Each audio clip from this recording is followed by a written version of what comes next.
Hello, friends. Welcome back to another episode of Trending. Today's Thursday, October 5th. It's October, man. It's hard to believe. Man. It's crazy. How'd Years that flying happen? by. I don't know. Okay. But it is October. It's around 9:30 as we're recording this morning. Good morning, Joe. What's up, man? How are you today? I'm doing okay. I was a little tired this morning, right? Yeah. So the alarm went off, and I was quite surprised how emphatically I turned off my alarm. It was like I slammed it almost to the ferocity of House of Representatives leader Patrick Henry slammed that gavel yesterday. Yeah, you showed me that video, and that he had quite the force behind that thing. There was a thing behind the thing there. I wonder what it was. What a mess, man. He missed his calling. Like he should have been one of those carnival guys. That's exactly what it looks like. He had some pent-up aggression he needed to take out on that poor gavel. So, oh, it's Good hilarious. stuff, yes. Good stuff.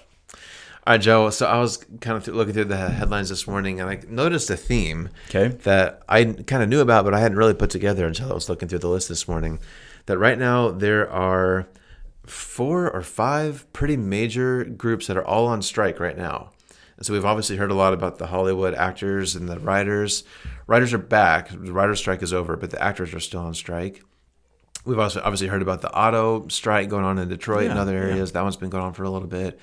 A new one, I guess today is just the second day where a lot of healthcare workers are going on strike. So apparently there's a strike that's currently the largest healthcare strike in American history. Today's the second day of that. Like I mentioned, the writers or the actors are still on strike. And then I guess they're kind of preparing for there might be another airline strike. Some of the airline workers are preparing to potentially renegotiate some of their contracts. So that one's kind of looming. So I can't remember a time, Joe, when this many different industries are all kind of at the same time going through pretty major negotiations and strikes, and there's kind of this fight between like the working class and the upper class management. It's weird that they're all happening at the same time, right? Do you think is this just the economy's kind of dipped and a lot of people are just feeling this angst, or are they kind of snowballing, or what? When you hear that all these are happening at the same time, what are your first thoughts? There's a term that's thrown around a lot, and it could just be people engaging in word saladry, but like this word Gestalt in German, which means like a kind of a big moment or a tipping point, or a watershed moment, whatever you want to put there. But I think that this is something that's going on. I think we could try to look at this from a sociological point of view.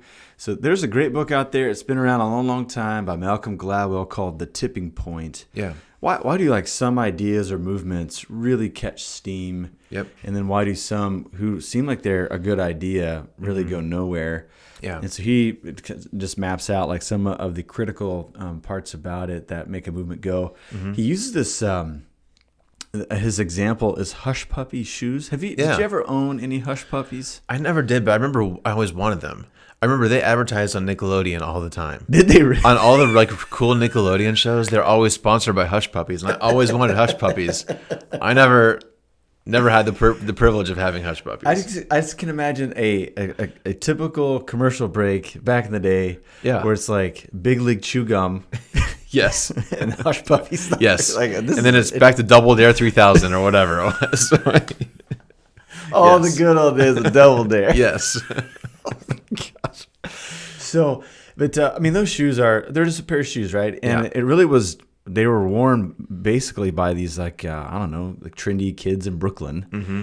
And then it took off like wildfire. So Gladwell says that there's really 3 critical people that are needed for a social movement to happen. Okay. You have your mavens, which are kind of like the know-it-alls, like people who just know random facts and who can just rattle them off. Like the anchor of your average trivia team, right? They just know, and they can remember stuff. They got a vast memory palace. Is it kind of derogatory or not necessarily? No, like so you are a maven. No, I am not. You are a maven. I am not a maven. But continue. No, okay. Well, anyways, the people who know useless information until it's really useful, right? Okay. And but you need to know them because they actually like feed like the justification, or they feed like the support of an idea. Okay. And then you have connectors, people who just know everybody, and they remember names rather well, and over a vast, spectrum of people, not just a network of people. Okay. And then you have salespeople who can actually, move people from A to B. Like if you have those 3 people, three types of people working in tandem, then really an idea has a chance to go somewhere. Okay. I think this might be different though. Like this might be something in the air where, people who this, I don't know. You think about some of these people, airline workers. You think of medical workers. You think of people working in auto industries, which used to be a fantastic job. Yeah. And you hear about like these people like going into these jobs thinking that they're going to do something with their life. It's going to provide for their families, and it's going to mean something in the world. And then you just start to see like maybe death by 1,000 paper cuts. Like this is not what it was cracked up to be, and you feel ripped off at some level. And then like your other coworkers feel the same. Yeah. And then you start just like, I don't know, kind of pumping each other up. And the next thing you know, it's like it comes a zero-sum game. Either these changes happen or I'm walking. And usually when that happens, like you find that you're all by yourself and the other people aren't willing to take the plunge with you. Yep. But for whatever reason, this seems to be a wave that's washing over many different industries. Yeah. And so I think it's worth just considering, what does work look like? What is a career? What should our expectation for a career be? Yeah. In the here and now, it's probably different than it was a couple generations ago. Yeah. As to how far a paycheck can actually go. These days, in financial times like ours or outside of financial times like ours, I think there's a lot of questions out there. And so, for whatever reason, maybe it's social media where these people can like see what's going on. Like this is a way different workers from different industries can actually compare notes. Yeah. We just see more people making the same move or not. Yeah. I think this is a sociological idea. This seems to be a tipping point. Yep. It's not just an anomaly in one place, but it seems like it's tipping over. Yeah. And we'll see how far this thing will go before maybe some drastic changes in labor actually happen. And I think you're right that when these things get in the news cycle, so the Hollywood writers basically got what they wanted. Like most people agree, they pretty much won that whole thing. Right. So I think if other industries saw that they got what they want, okay, let's see what we can do. And it's obviously risky to go on strike and do all that. Yeah. So obviously part of our goal is to pull out a biblical truth or a lesson that we can learn from what's happening in the news. So this is one of those tricky things where it's difficult because it's a difficult issue, right? There are Bible verses that we can pluck on both sides of this, I think. Yeah. There are verses that say things like, work hard and earn your own wages, be content with what you're given. I think a couple weeks ago you mentioned the parable where the business leader hired all these different people, paid them the same amount no matter what they worked. So there's kind of this theme of work hard and be content with what you're given. Like that's kind of a theme that we could pull out of Scripture. There's also a lot of verses about giving fair wages and give people what they've earned, and that fairness model is also kind of represented in Scripture. So you kind of see these competing things both in culture, but also even in the Bible. You can make a case for both sides. So what can we learn from this from a biblical perspective, Joe? Maybe a couple layers to it. Layer number one would be we just have to keep in mind the Bible wasn't written directly to 21st century people living in capitalism. Right. It was written to different people at different time, and so the Bible might not be able to prescribe verbatim how we respond in situations like this, but it might be a description of what we can do, like maybe an array of actions, what we can do. Yeah. And I think we've seen Christians from all over the map on these types of things. I think we have a Christian perspective that says, hey, it's best to live a quiet life, like Paul says, and not to make too big of a fuss, because it's probably going to work against you at some level. You're going to be deemed as too rogue of a movement to be appealing to non-believing neighbors that we're trying to share good news to. Yep. And there are other times where Christians have spoken truth to power. I mean, Jesus, in his interaction with Pilate and the religious elite, he does model a way of like a kind of a non-violent resistance to very suffocating regimes and empires. I think that's layer number one is the Bible may not be able to prescribe directly what we do in a situation like this. Maybe layer number two is I think each of us need to reckon our own response for ourselves. I think there are some people in the trending audience who they've been able to like launch their own business, so they're like small business owners. There's different pressures for them because of the competitive marketplace that we're in. There are some who are teachers who belong to a collective. There are some who are medical workers. They belong to a collective. There are some who work in not the auto industry here, but the aircraft industry. Right. Certain pressures there. And you might find that your Christian brother or sister might be on the other side of this gestalt, this cultural moment. And so I think the best thing might be to say is seek the Scriptures, reckon your own response, and there's a good chance that your response will be Christian, even though it may be at odds with another Christian in your life. So maybe the third level is learn how to have community and brotherhood and sisterhood in the family of God, and learn if, in a moment like this, if you're going to take a drastic action, you might lose and you might win. Yeah, I think I'll give this same advice for any general election, local election that's out there. Maybe our chatter should be less on which candidate embodies the Christian ethic more than the other, because it's all going to fall down at some point. It's going to unravel at some point. No one's going to embody it, I think, to our satisfaction if we were honest. Yep. I think what's most important is we need to have a theology of winning and a theology of losing, so that if we win like Christ would win. Yeah. And we lose like Christ would lose if we're on the losing side of this. Yeah. Yeah, that's a good perspective to have. So I guess we can start to wrap up here. Sure. This is maybe like a juvenile random thought, but I remember when I was younger, I had this kind of weird epiphany that, isn't it kind of amazing that we have just enough teachers? We have just enough grocery store workers. We have just enough bus drivers. Like it's kind of amazing that we have roughly the right amount of people in each field, right? At any given time, there's probably shortages and whatever. But I remember as a young person being kind of shocked at, like, how did it work out that we have enough doctors and there's not enough, whatever. So, but now we're in this new era where it seems like every industry is short of quality workers. The workers we do have, a lot of them aren't very satisfied with their wage or their working conditions. It just feels like the last handful of years, it went from a mostly stable workforce to all of a sudden it doesn't feel very stable anymore. So again, for our audience, for you and me, you outlined those 3 steps really well. I think that's wise. But again, any other parting words for how can we, in whatever field we're in, whether there's enough or not enough workers, day by day we should just be good Christ followers? Is that kind of what you would say, or in this kind of weird shift? Any other thoughts you have? That's a good question. I think when it comes down to how we live life next to one another, there's always going to be a temptation to compare ourselves to somebody else. What they have or what we have, or vice versa, or what we don't have, blah, blah, blah.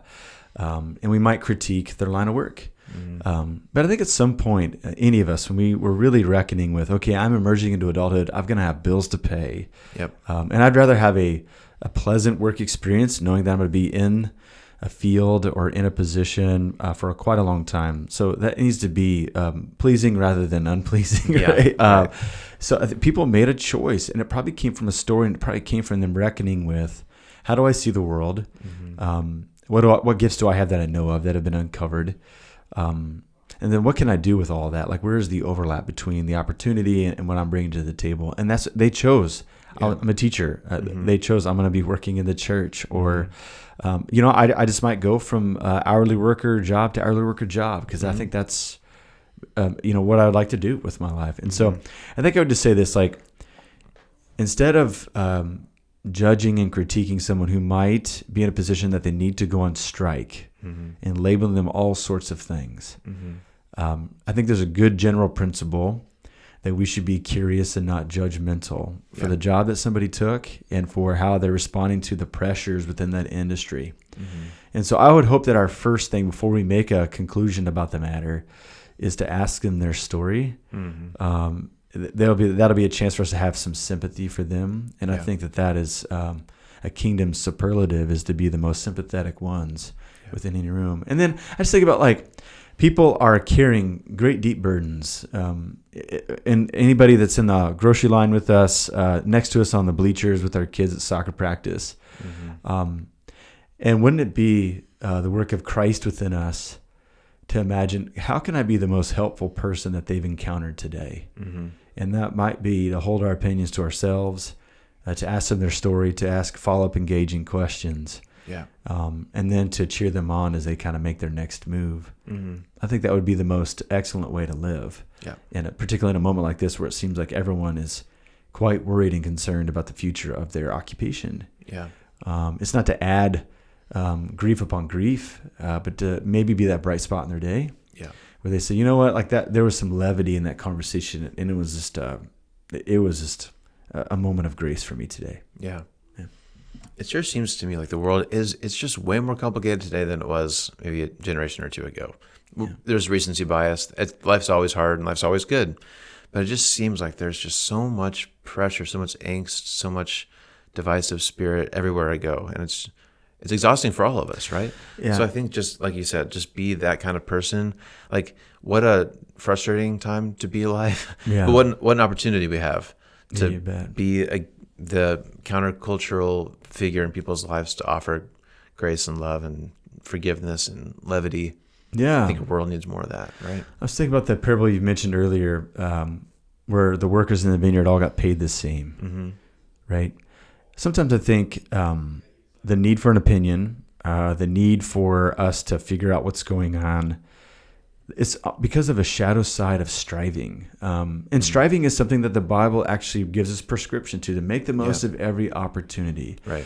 You live once, you die once, and you face judgments, right? And you'll have to give an account for all your deeds, right? Like all this, you string all those things together, then the Christian goes away saying, yes, I need to wake up today on purpose. Well, I think the shadow side to that is if someone's not trying as hard as I am, they better not be rewarded like I am. Yeah, right. And then that leads to more judgment and more condemnation. Yeah. And so one of the mantras I'm waking up with in regards to this, reflecting on this Matthew 20 parable, is everyone's going to get paid the same at the end. No matter when they were included or the striving that they engaged in. Yeah. Therefore, let's pull our weight together and see what we can do. Yeah. Yeah. That's hard because I have to deprogram some of the striving stuff that I heard over and over again, like at youth camp and all that stuff. Right. But I think what's more healthy to me is to say people really are trying to give their best, whether I can observe it or not. I think they do. I don't think they want to waste their life. I think they really want to make the most of it. They know that the hourglass, sand is falling. Yeah. And we're all going to get paid the same at the end. So why don't we live into more community development and nourishment than this ceaseless, saber rattling that we do with one another? I think that might be a more healthy way to live. Agreed. Yep, that's good. All right. Well, if I had a huge gavel, I would smash it right now. We're done. That's a meme, Jim, forever. That's going to be that and the Kevin James thing. I keep seeing. That's another great meme. Yes. Anyway, we'll put it on the screen. On that note, thank you for watching. Have a great day. We'll look forward to seeing you next time. See you next time.